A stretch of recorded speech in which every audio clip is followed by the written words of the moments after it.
بسم اللہ الرحمن الرحیم۔ ایک مشہور کمپنی میں مینیجر کی پوسٹ کے لیے انٹرویوز ہو رہے تھے۔ ان کو ایک نہایت تجربہ کار اور ماہر مینیجر کی ضرورت تھی، مگر حیرت کی بات یہ تھی کہ کوئی بھی اس پوسٹ کے لیے سلیکٹ نہیں ہو رہا تھا۔ اعلیٰ تعلیم یافتہ لوگ آفس کے باہر قطار میں کھڑے تھے، مگر واپسی پر مایوس ہو کر گھر لوٹ رہے تھے۔ ریجیکٹ ہونے کی ایک اور وجہ یہ بھی تھی کہ انٹرویو لینے والے پینل میں کمپنی کا مالک بھی بیٹھا تھا، جو امیدوار سے ایک ایسا سوال پوچھ رہا تھا جس کا جواب اسے مکمل طور پر مطمئن نہیں کر رہا تھا۔ ناکام ہونے والے امیدوار سے دل ہی دل میں گالیاں دے کر روانہ ہو رہے تھے۔ کمپنی کے مالک کا سوال یہ تھا کہ ایک اچھے مینیجر کی کیا خوبی ہوتی ہے؟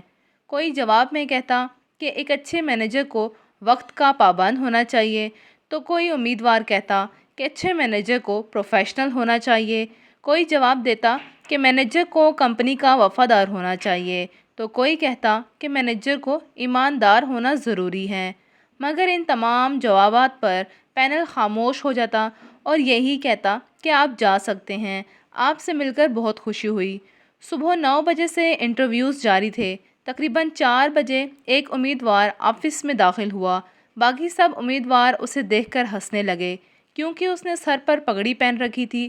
جب وہ کمرے میں داخل ہوا تو پینل نے بھی اس کو حقارت سے دیکھا کہ یہ یہاں کیا لینے آیا ہے۔ پینل کے باقی ممبران نے اس سے سوال پوچھے، اس نے تسلی بخش جواب دیے، اور آخر میں کمپنی کے مالک نے پوچھا کہ ایک اچھے مینیجر کی کیا خوبی ہوتی ہے۔ اس نے جواب دیا، ایک اچھا مینیجر کمپنی کو اس کے مالک سے بھی زیادہ جانتا ہے، کیونکہ مالک تو برائے نام ہی ہوتا ہے۔ اس کا یہ جواب سن کر کمپنی کے مالک کو غصہ آ گیا۔ اس نے امیدوار کو شٹ اپ اور مائنڈ یور لینگویج جیسے القابات سے نوازا۔ مالک مالک ہوتا ہے اور تم کہہ رہے ہو کہ مینیجر کمپنی کو مالک سے زیادہ جانتا ہے؟ کیا تمہاری طبیعت تو ٹھیک ہے؟ اپنے اس جواب کو دلائل سے ثابت کرو۔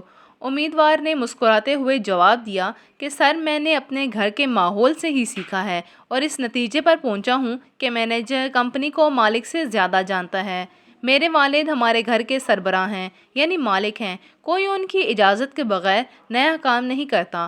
پورے گھر کی کفالت کی ذمہ داری میرے باپ کی ہے، مگر گھر کو چلانا کس مینیجر کی ذمہ داری تھی؟ اس کے کپڑے کہاں ٹانگے ہیں، کس کے جوتے کہاں پڑے ہیں، کس کی کتابیں کہاں رکھی ہیں، کس بچے کے کھلونے کہاں پڑے ہیں؟ کپڑے گندے ہو چکے ہیں تو کون دھوئے گا، اور پھر استری کرنے ہیں تو کون کرے گا؟ گھر کی صفائی کون کرے گا؟ پھٹا پرانا کپڑا کیا کرنا ہے؟ پیوند کون لگائے گا؟ اگر مہمان آ گئے ہیں تو ان کو کھانے میں کیا دینا ہے؟ ان کا کھانا کون بنائے گا؟ کوئی بیمار پڑ جائے تو پرہیز والا کھانا کیسے تیار ہوگا اور کون تیار کرے گا؟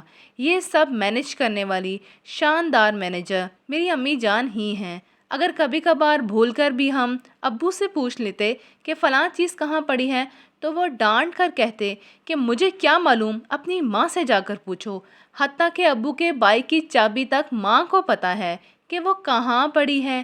ہم اکثر والد کو جان کر کہتے تھے کہ آپ تو بس نام کے مالک ہیں، گھر کا سارا نظام تو امی جان چلا رہی ہیں۔ بس صرف اس لیے میرے نزدیک ایک مینیجر کی سب سے بڑی خوبی یہ ہے کہ وہ مالک سے زیادہ کمپنی سے واقف ہوتا ہے۔ اور کمپنی کے مالک نے نوجوان کا جواب سنا اور قابل تحسین نگاہوں سے اس کی طرف دیکھا۔ سب پینل نے کھڑے ہو کر نوجوان کے لیے تالیاں بجائیں اور اس کو مینیجر کی پوسٹ کے لیے منتخب کر لیا گیا۔ اپنی ماں کی اہمیت کو سمجھیں۔ ماں ہی وہ واحد مینیجر ہے جو بنا تنخواہ کے، بنا کسی معاوضے کے 24 میں سے 20 گھنٹے کام کرتی ہے، گھر کو سنبھال کے رکھ سکتی ہے، کبھی ماں کی شکل میں، کبھی بیوی کی شکل میں، تو کبھی ایک بیٹی کی صورت میں۔ ہر خدمت کے لیے ہر وقت عورت تیار رہتی ہے، اور اپنی ذمہ داریوں سے عورت کبھی بھی منہ نہیں موڑتی۔ آپ کے گھر کی خدمت کی اور دل سے محبت کی، دونوں فرض نبھا کر اس نے ساری عمر عبادت کی۔ کہانی پسند آئے تو کمنٹ سیکشن میں ضرور فیڈ بیک دیجیے گا۔ اللہ حافظ۔